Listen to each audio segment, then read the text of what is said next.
খেটে নয়, চেটেই বড় হও। কথাটা তিক্ত, কিন্তু অনেকের কাছে এটাই যেন বাস্তব। রাজনীতি, চাকুরি, এমনকি অনেক প্রতিষ্ঠানেও এমন ধারণা তৈরি হয়েছে যে মেধা আর পরিশ্রমের চেয়ে ক্ষমতাবানদের কাছের মানুষ হওয়াই বেশি লাভজনক। সম্প্রতি সময়ে সরকারি এবং রাজনৈতিক কিছু গুরুত্বপূর্ণ নিয়োগকে ঘিরে সামাজিক যোগাযোগ মাধ্যমে এমন প্রশ্ন উঠেছে: যোগ্যতা, অভিজ্ঞতা ও ত্যাগের মূল্যায়ন হচ্ছে, নাকি আনুগত্য ও রাজনৈতিক ঘনিষ্ঠতা বেশি গুরুত্ব পাচ্ছে? যখন এমন ধারণা সমাজে ছড়িয়ে পড়ে, তখন ক্ষতিটা শুধু রাজনীতিতে সীমাবদ্ধ থাকে না, বরং এর প্রভাব পুরো অর্থনীতিতে পড়ে। গুরুত্বপূর্ণ পদে যদি যোগ্যতার বদলে আনুগত্যকে অগ্রাধিকার দেওয়া হয়, তাহলে সিদ্ধান্তের মান কমে যায়, প্রতিষ্ঠান দুর্বল হয়ে যায়, বিনিয়োগকারীদের আস্থা কমে যায়, এবং শেষ পর্যন্ত ক্ষতিটা হয় পুরো অর্থনীতির।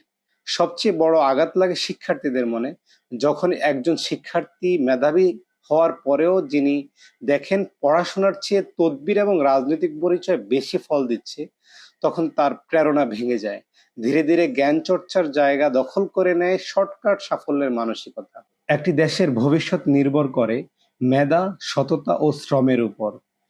যদি আমরা এমন একটি সংস্কৃতি গড়ে তুলি যেখানে পরিশ্রমের চেয়ে তোষামোদ বেশি পুরস্কৃত হয়, তাহলে ক্ষতিগ্রস্ত হবে পুরো রাষ্ট্র ব্যবস্থা। তাই আমাদেরকে আবার পুরনো সেই স্লোগানে ফিরে যেতে হবে: চেটে নয়, খেটে বড় হও।